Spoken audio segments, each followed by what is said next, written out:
कौन है बृजभूषण सिंह? क्या आप जानते हैं? नहीं जानते? आइए हम बताते हैं कौन है बृजभूषण सिंह। गुंडई ऐसी कि एसपी ऑफिस में एसपी पर ही पिस्टल तान दी। राजनीति ऐसी कि लगातार 6 बार से संसदीय का चुनाव जीत रहे हैं। कारोबार ऐसा कि 50 से ज़्यादा स्कूल कॉलेज के मालिक हैं। रसूखे ऐसा कि पार्टी लाइन से अलग भी बयानबाजी करते हैं। बेधड़क इतने की इंटरव्यू में हत्या के बाद कबूल करते हैं। दबदबा ऐसा कि 11 साल से भारतीय कुश्ती महासंघ WFI के अध्यक्ष हैं। हम बात कर रहे हैं बृजभूषण शरण सिंह के, जिनके खिलाफ एक बार फिर देश की कई नामी पहलवान दिल्ली के जंतर मंतर पर प्रदर्शन कर रहे हैं। 8 पहलवान सुप्रीम कोर्ट पहुंच गए हैं। उन्होंने कोर्ट से बृजभूषण के खिलाफ FIR दर्ज करने की मांग की है। हम बृजभूषण सिंह की पूरी कहानी पेश कर रहे हैं। एसपी ऑफिस में ही एसपी पर पिस्टल तान दी बृजभूषण सिंह ने। उत्तर प्रदेश के गोंडा जिला में एक कांग्रेसी नेता हुए चंद्रभान शरण सिंह उन्हीं के परिवार में 1957 में बृजभूषण शरण सिंह पैदा हुए। कॉलेज के दिनों में से ही बृजभूषण छात्र संघ राजनीति में सक्रिय थे।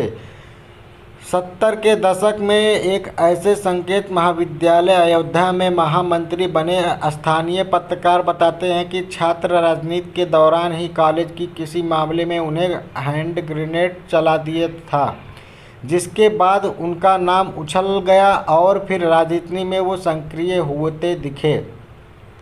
1987 की बात है। जिले के गन्ना डायरेक्टरी के चुनाव में बृजभूषण ने भी पर्चा भर दिया। बृजभूषण को एसपी ने बुलाया और उन्हें गाली देते हुए नामांकन वापस लेने की धमकी दी। बृजभूषण एक इंटरव्यू में बताते हैं, मैंने एसपी पर पिस्टल तान दी और उसे 200 गोलियां दी। स्थानीय पत्रकार हनुमान सिंह सुधाकर वहीं थे। इसके बाद मैंने अपनी बाइक उठाई और वहां से निकल गया। बाबरी मस्जिद गिराने के लिए फावड़ा और बेलचा दिया। बाबरी मस्जिद विध्वंस मामले में लाल कृष्ण आडवाणी, कल्याण सिंह, मुरली मनोहर जोशी समेत जो 40 लोग आरोपी बनाए गए, उनमें बृजभूषण शरण सिंह भी थे।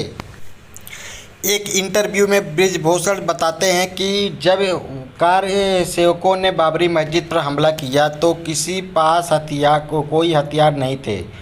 वहाँ पास में कृष्ण गोयल का काम चल रहा था। हमने स्टोर रूम तोड़ा और कार सेवकों तक गैती फरुआ पहुँचाया। हमने गिराया नहीं है, लेकिन रात 10 बजे तक हम वहीं थे। सीबीआई की स्पेशल कोर्ट ने साल 2020 में बृजभूषण शरण सिंह समेत सभी आरोपियों को बरी कर दिया। 1991 में बीजेपी के टिकट से शुरू हुआ जीत का सिलसिला। छात्र राजनीति और जन्मभूमि आंदोलन की वजह से बृजभूषण क्षेत्र काफ़ी लोकप्रिय हो चुके थे। 1991 जब बीजेपी ने बृजभूषण सिंह को लोकसभा टिकट दिया, तब इनके खिलाफ 34 आपराधिक मामले दर्ज थे। बीजेपी ने सिंह को गोंडा और रॉबिनहुड कहकर बचाव किया। वो बड़े अंतर से चुनाव जीते। 1996 में जब बृजभूषण सिंह टांडा के तहत तिहाड़ जेल में से सजा काट रहे थे, तब इनकी पत्नी केतकी सिंह ने गोंडा लोकसभा सीट से चुनाव लड़ा। बृजभूषण के जेल में होने के बावजूद केतकी सिंह ने कांग्रेस के आनंद सिंह को 80,000 वोटों से हराया। बृजभूषण को जेल में मिली वाजपेयी की लिखी चिट्ठी। जब बृजभूषण शरण सिंह को लेकर सबसे बड़ा विवाद तब हुआ था जब इन पर अंडरवर्ल्ड के साथ जुड़े होने के आरोप लगे। इनके खिलाफ आतंकवादी गतिविधियों में शामिल होने की वजह से टाड़ा के मामला दर्ज किया गया। दाऊद से फ़ोन पर बात करने और उसकी मदद करने के आरोप भी लगे थे। बाद में सीबीआई ने इन सभी आरोपों से सिंह को बरी कर दिया। 30 मई 1996 को तिहाड़ जेल में सजा काट रहे बृजभूषण सिंह को प्रधानमंत्री अटल बिहारी वाजपेयी की चिट्ठी मिली। इसमें उन्होंने लिखा था कि आप बहादुर हैं, सावरकर जी को याद करिए, उन्हें उम्र कैद की सज़ा मिली थी। बृजभूषण का एक इंटरव्यू में बताते हैं, मायावती का गोंडा में एक कार्यक्रम था। उन्होंने गोंडा का नाम बदलकर लोकनायक जयप्रकाश नगर करने की घोषणा की। मैं मायावती से भिड़ गया, मैंने आंदोलन खड़ा किया। इसकी तस्वीर लेकर मैं अटल जी के पास गया और अटल जी ने एक फ़ोन पर जिले का नाम रोक दिया, लेकिन ये नामकरण संघ के बड़े नेता नाना जी के कराया था और फिर संघ में विरोध शुरू हो गया। गोंडा से बृजभूषण का टिकट काटकर घनश्याम शुक्ल को दे दिया गया। जिस दिन वोट पड़ रहा था उसी दिन घनश्याम शुक्ल का एक्सीडेंट में निधन हो गया। कुछ दिन बाद एक्सीडेंट कराने का आरोप बृजभूषण पर लगा। इस घटना की सीबीआई जांच के आदेश दिया गया। बाद में बृजभूषण बीजेपी छोड़ सपा में शामिल हो गए। 2009 के लोकसभा चुनाव में उत्तर प्रदेश की कैसरगंज सीट से सपा के टिकट पर चुनाव जीते। 2014 के चुनाव से पहले बीजेपी में घर वापसी हो गई और तब से बीजेपी सांसद हैं। रांची में अंडर 15 नेशनल कुश्ती चैंपियन में कुश्ती महासंघ के अध्यक्ष बृजभूषण ने एक पहलवान को मंच पर ही थप्पड़ जड़ दिया था। दरअसल उस पहलवान की उम्र ज़्यादा थी। वो बृजभूषण के कॉलेज के नाम पर प्रतियोगिता में शामिल होना चाहता था। वहाँ बृजभूषण बैठे थे और उन्होंने पहलवान पर हाथ छोड़ दिया। यूपी में 2022 विधानसभा चुनाव से पहले भाजपा सांसद बृजभूषण शरण का एक इंटरव्यू खूब वायरल हुआ। इसमें उन्होंने खुद एक हत्या के बाद कबूली। कहा, मेरे जीवन में एक हत्या मुझसे हुई है।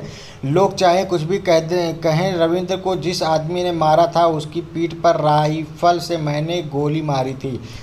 दरअसल यह मामला 1983 का है। रविंद्र सिंह, अवधेश सिंह और बृजभूषण तीनों दोस्त थे। ये खनन के ठेके लेते थे। तीनों दोस्त एक जगह गए तो वहां पर विवाद हो गया। वहां उनके दोस्त को किसी ने गोली मार दी। उसके बाद बृजभूषण ने हमला करने वालों के गोली मार दी।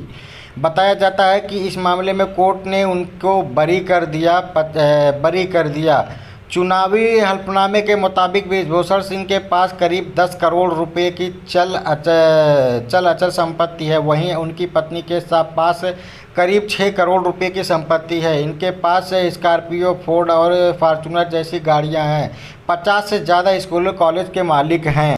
स्थानीय पत्रकार बताते हैं कि इस सरकारी डेटा से इतर बृजभूषण सिंह के इलाके करीब 50 से ज़्यादा स्कूल कॉलेज के मालिक हैं। अलग अलग सेक्टर में वो ठेकेदारी के नाम का काम भी करते हैं।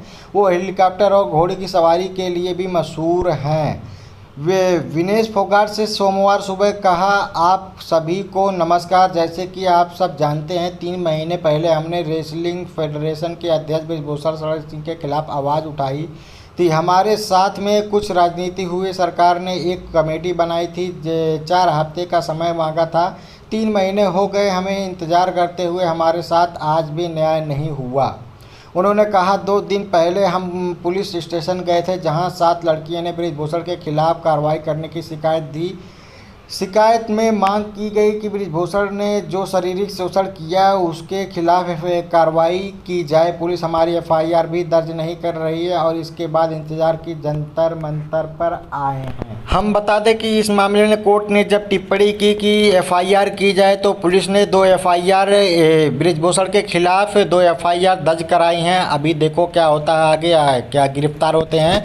पहलवानों का कहना है कि जब तक गिरफ्तार नहीं होते तब तक हम जंतर मंतर से अपना धरना प्रदर्शन खत्म नहीं करेंगे। जब गिरफ्तार हो जाएंगे तभी ये प्रदर्शन खत्म होगा। आज के लिए बस इतना ही। अगर हमारी वीडियो पसंद आए तो हमारे चैनल को सब्सक्राइब जरूर करें और लाइक, शेयर और सब्सक्राइब जरूर करें।